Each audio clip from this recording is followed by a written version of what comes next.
ओम श्री परमात्मने नमः।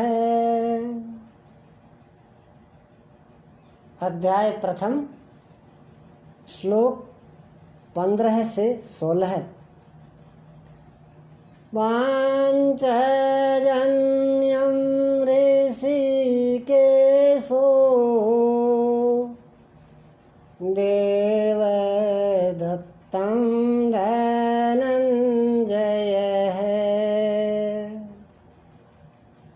वोण्ड्रं दद्मौ महाशङ्खं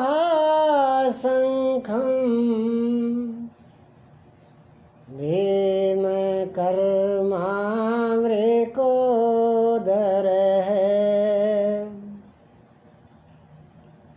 ऋषिकेशः जो हृदय के सर्वज्ञाता हैं, उन श्री कृष्ण ने पांचजन्य शंख बजाया। पांचों ज्ञान इंद्रियों को पंच तन्मात्राओं अर्थात शब्द, स्पर्श, रूप, रस, गंध के रसों से समेटकर अपने जन अर्थात भक्त की श्रेणी में ढालने की घोषणा की। विकराल रूप से बहकती हुई इंद्रियों को समेटकर उन्हें अपने सेवक की श्रेणी में खड़ा कर देना हृदय से प्रेरक सद्गुरु की देन है। श्री कृष्ण एक योगेश्वर सद्गुरु थे। शिष्यस्ते हम, भगवान मैं आपका शिष्य हूँ। बाह्य विषय वस्तुओं को छोड़कर ध्यान में इसके अतिरिक्त दूसरा नहीं देखें, दूसरा नहीं सुने, न दूसरे का स्पर्श करें। यह सद्गुरु के अनुभव संचार पर निर्भर करता है। देवदत्तम धनंजय है। दैवी संपत्ति को अधीन करने वाला अनुराग ही अर्जुन है। इष्ट के अनुरूप लगाव जिसमें विरह, वैराग्य, अश्रुपात हो, गदगद गिरा नयन बहरीरा, रोमांच हो। इष्ट के अतिरिक्त अन्य विषय वस्तु का लेस मात्र टकराव न होने पाए, उसी को अनुराग कहते हैं। यदि यह सफल होता है तो परमदेव परमात्मा में प्रवेश दिलाने वाली दैवी संपत्ति पर आधिपत्य प्राप्त कर लेता है। इसी का दूसरा नाम धनंजय भी है। एक धन तो बाहरी संपत्ति है जिससे शरीर निर्वाह की व्यवस्था होती है। आत्मा से इसका कोई संबंध नहीं है। इससे परे स्थिर आत्मिक संपत्ति ही निज संपत्ति है।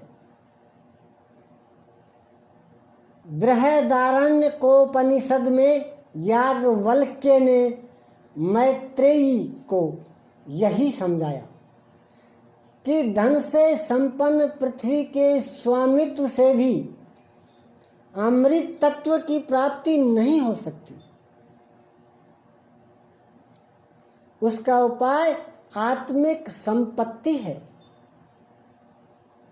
भयानक कर्म वाले भीमसेन ने पौंड्र अर्थात प्रीति नामक महाशंख बजाया। भाव का उद्गम और निवास स्थान हृदय है, इसलिए इसका नाम वृकोदर है। आपका भाव लगाव बच्चे में होता है, किंतु वस्तुतः वह लगाव आपके हृदय में है जो बच्चे में जाकर मूर्त होता है।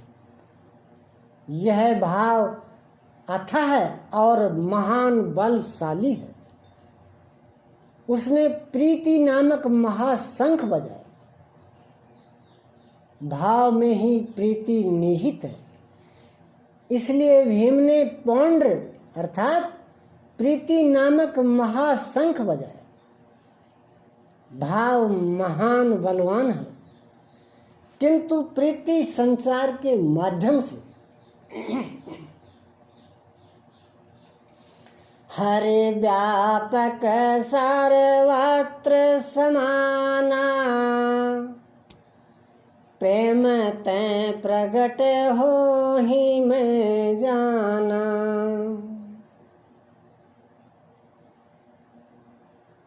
ऐलंत विजयम राजा,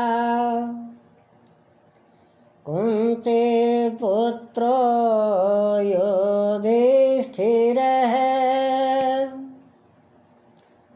नकुलः सहदेवश्च,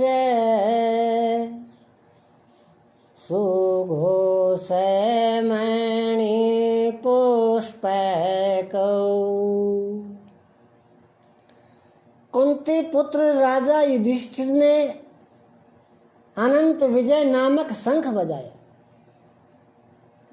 कर्तव्य रूपी कुंती और धर्म रूपी युधिष्ठिर, धर्म पर स्थिरता रहेगी तो अनंत विजयम, अनंत परमात्मा में स्थिति दिलाएगा। युद्धे स्थिरः स युधिष्ठिरः, प्रकृति पुरुष क्षेत्र क्षेत्रज्ञ के संघर्ष में स्थिर रहता है, महान दुख से भी विचलित नहीं होता। तो एक दिन जो अनंत है, जिसका अंत नहीं है, वह है परम तत्व परमात्मा, उस पर विजय दिला देता है।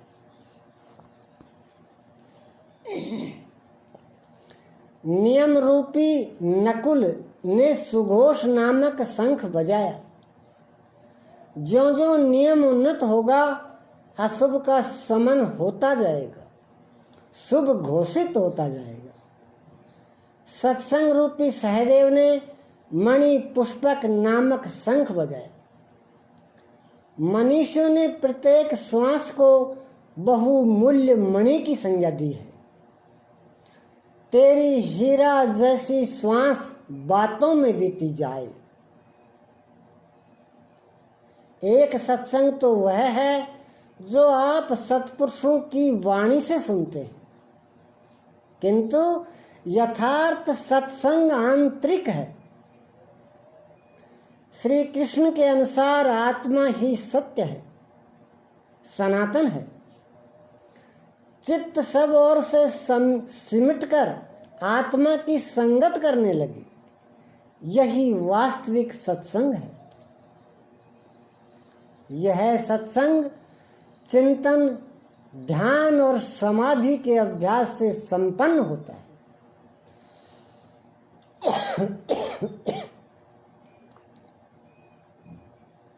ज्यों ज्यों सत्य के सानिध्य में सुरत टिकती जाएगी, त्यों त्यों एक एक श्वास पर नियंत्रण मिलता जाएगा।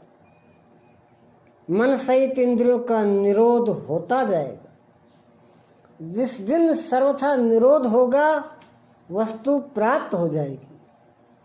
वाद्य यंत्रों की तरह चित्त का आत्मा के स्वर में स्वर मिलाकर संगत करना ही सत्संग है। बाह्य मणि कठोर है, किंतु श्वास मणि पुष्प से भी कोमल है। पुष्प तो विकसित होने या टूटने पर कुम्हलाता है, किंतु आप अगले श्वास तक जीवित रहने की गारंटी नहीं दे सकते। किंतु सत्संग सफल होने पर प्रत्येक श्वास पर नियंत्रण दिलाकर परम लक्ष्य की प्राप्ति करा देता है। इसके आगे पांडवों की कोई घोषणा नहीं है, किंतु प्रत्येक साधन कुछ न कुछ निर्मलता के पथ में दूरी तय कराता है। आगे कहते हैं,